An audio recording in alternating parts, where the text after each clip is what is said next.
الحمدللہ رب العالمین والصلاة والسلام علی سید المرسلین اما بعد فاعوذ باللہ من الشیطان الرجیم بسم اللہ الرحمن الرحیم۔ پڑھیے الصلاۃ والسلام علیک یا رسول اللہ وعلی آلک واصحابک یا حبیب اللہ، الصلاۃ والسلام علیک یا نبی اللہ وعلی آلک واصحابک یا نور اللہ۔ فرمان مصطفیٰ صلی اللہ تعالی علیہ وآلہ وسلم ہے، جب جمعرات کا دن آتا ہے اللہ عز و جل فرشتوں کو بھیجتا ہے جن کے پاس چاندی کے کاغذ اور سونے کے قلم ہوتے ہیں۔ وہ لکھتے ہیں کون یوم جمعرات اور شب جمعہ مجھ پر کثرت سے درود پاک پڑھتا ہے۔ صلو علی الحبیب صلی اللہ تعالی علی محمد صلی اللہ تعالی علیہ وآلہ وسلم۔ حصول ثواب کی خاطر بیان سننے سے پہلے اچھی نیتیں کر لیتے ہیں۔ فرمان مصطفیٰ صلی اللہ تعالی علیہ وآلہ وسلم ہے، نیت المؤمن خیر من عملہ، مسلمان کی نیت اس کے عمل سے بہتر ہے۔ 2 مدنی پھول بھی سماعت کر لیجئے، بغیر اچھی نیت کے کسی بھی عمل خیر کا ثواب نہیں ملتا۔ جتنی اچھی نیتیں زیادہ اتنا ثواب بھی زیادہ۔ میں بھی نیت کرتا ہوں اللہ عز و جل کی رضا پانے اور ثواب کمانے کے لیے بیان کروں گا۔ پارہ نمبر 14 سورۃ النحل آیت نمبر 125، ادعو الی سبیل ربک بالحکمۃ والموعظۃ الحسنہ۔ ترجمہ کنز الایمان، اپنے رب کی راہ کی طرف بلاؤ پکی تدبیر اور اچھی نصیحت سے۔ اور بخاری شریف حدیث نمبر 3461 میں وارد اس فرمان مصطفیٰ صلی اللہ تعالی علیہ وآلہ وسلم، بلغوا عنی ولو آیا، یعنی پہنچا دو میری طرف سے اگرچہ ایک ہی آیت ہو۔ میں دیے گئے احکام کی پیروی کروں گا، نیکی کا حکم دوں گا اور برائی سے منع کروں گا، کہکا لگانے اور لگوانے سے بچوں گا، ہر بار حمد و صلاۃ و تعویذ و تسمیہ سے شروع کروں گا۔ آپ بھی نیت فرما لیجئے کہ اللہ تبارک و تعالیٰ کی رضا پانے اور ثواب کمانے کے لیے خوب کان لگا کر پوری توجہ کے ساتھ نعت لیکچر سنیں گے اور نعت لیکچر کا خلاصہ اور اہم نکات کو اپنے پاس لکھنے یعنی تحریر کرنے کی سعادت حاصل کریں گے۔ اللہ تبارک و تعالیٰ کے نام کے ساتھ عز و جل اس کے پیارے حبیب صلی اللہ تعالی علیہ وسلم کے ذکر خیر پر صلی اللہ تعالی علیہ وسلم یعنی پورا درود و سلام پڑھیں گے۔ اسی طرح صحابہ کرام، اہل بیت اطہار اور تابعین کا ذکر ہوا تو رضی اللہ تعالی عنہ کہیں گے، بزرگان دین و اولیاء اعظام کے تذکرے پر رحمۃ اللہ تعالی علیہ کہیں گے۔ صلو علی الحبیب صلی اللہ تعالی علی محمد صلی اللہ تعالی علیہ وآلہ وسلم۔ نعت خوانی سے قبل جن باتوں کا خیال رکھنا ضروری ہے تو اس حوالے سے بات ہو رہی تھی، سٹیج پر منچ پر جو مسند صدارت پر بیٹھے ہوئے بزرگ ہوتے ہیں ان کے ساتھ مؤدبانہ انداز پیش کرے اور ان کی عزت کرے، اس کے حوالے سے ہم کچھ عرض کر رہے تھے، لیکن اس کے ساتھ ساتھ بھی ہم نے یہ بھی دیکھا کہ چاپلوسی اور اس طرح کے معاملات خوش آمد یہ نہ کرے نا، تو جو عزت و احترام ہے انشاءاللہ عز و جل اس کے بارے میں بھی بات ہوگی۔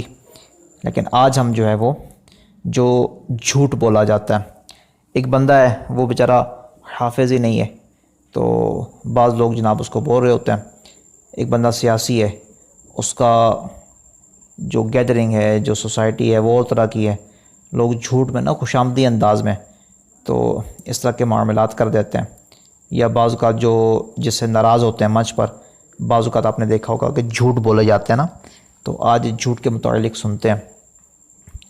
صلو علی الحبیب صلی اللہ تعالی علی محمد صلی اللہ تعالی علیہ وسلم۔ دیکھیں سٹیج پر جو نعت خواں ہے نا، وہ جب بولتا ہے تو اب لوگ یہ نہیں کہتے نا کہ فلاں بندہ بول رہا ہے، وہ کہتے ہیں یار فلاں محفل میں ایک نعت خواں آیا تھا وہ یہ بات کر رہا تھا۔ تو نعت خواں کو نہ صرف اپنی حفاظت کرنی ہے بلکہ اپنے مسلک کی، اپنے سٹیج کی بھی حفاظت کرنی ہے۔ تو جو آج کا لیکچر ہوگا وہ جھوٹ ہے، پھر بہتان بازی بھی ہوتی ہے، دل آزاری بھی ہوتی ہے کہ بعض اوقات نا نقیب آزاد بیٹھے ہوتے ہیں، ایک دوسرے کی دل آزاریاں کر رہے ہوتے ہیں.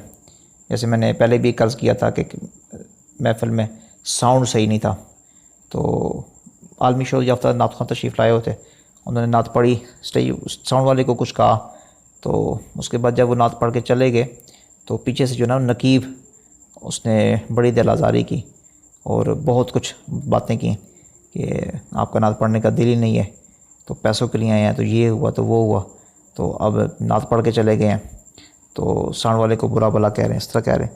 تو یہ مطلب اس طرح کی باتیں ہونی نہیں چاہیے نا. تو بہرحال آج جھوٹ کے حوالے سے سنتے ہیں کہ جھوٹ کیا ہے اور جھوٹ بولا جا سکتا ہے نہیں بولا جا سکتا، جھوٹ بولیں گے تو اس کا کیا کیا نقصانات ہیں. ایک شخص نا سرکار صلی اللہ تعالیٰ علیہ وسلم کی خدمت میں حاضر ہوا اور عرض کیا میں آپ پر ایمان لانا چاہتا ہوں، مگر میں شراب نوشی، بدکاری، چوری اور جھوٹ سے محبت رکھتا ہوں، اور لوگ یہ کہتے ہیں کہ آپ صلی اللہ تعالیٰ علیہ وسلم ان چیزوں کو حرام کہتے ہیں، جبکہ مجھ میں ان تمام چیزوں کے ترک کرنے کی طاقت نہیں ہے.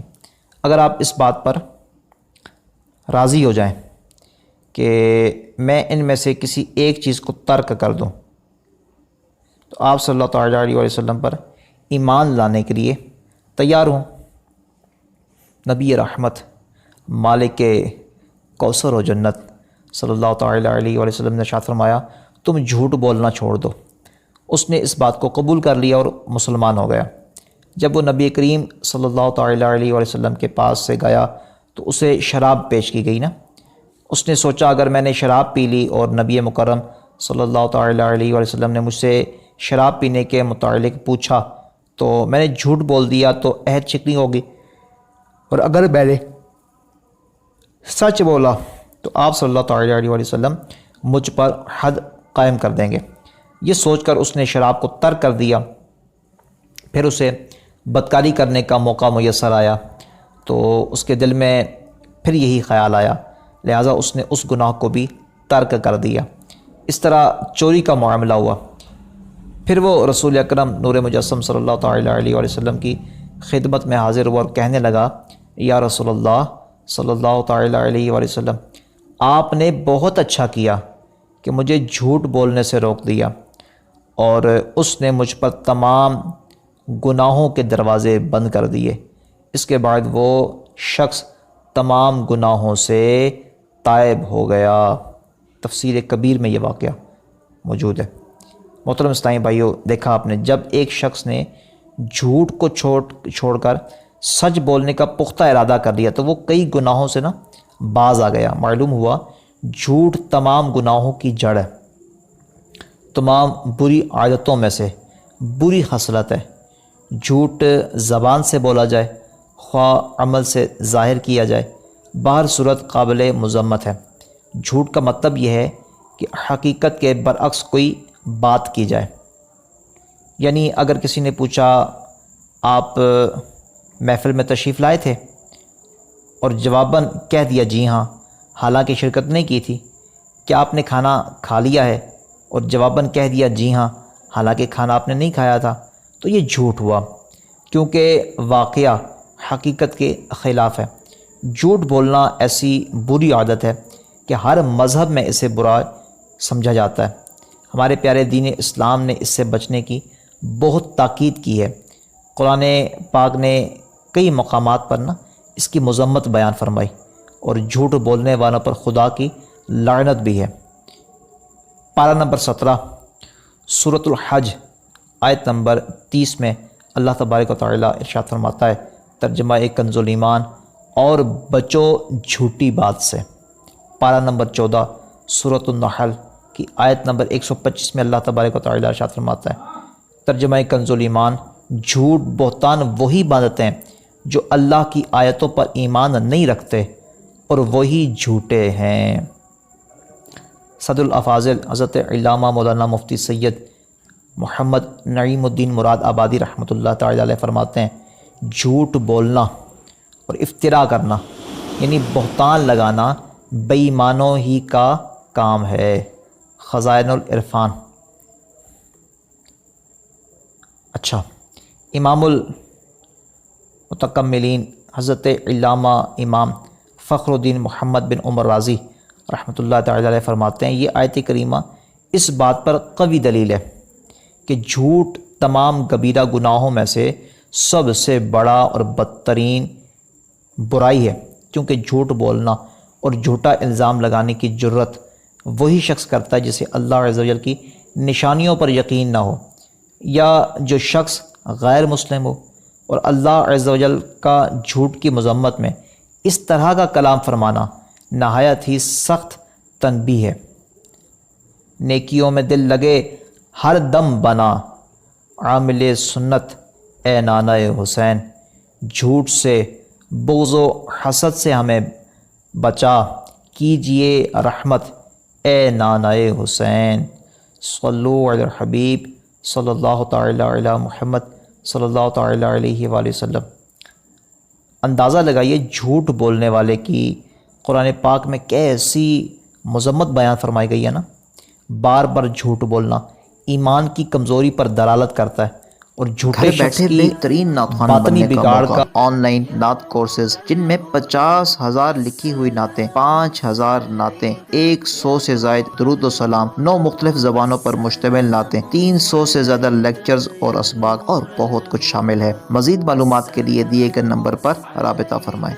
یا نور الہدی السلام علیک یا نور الہدی السلام علیک۔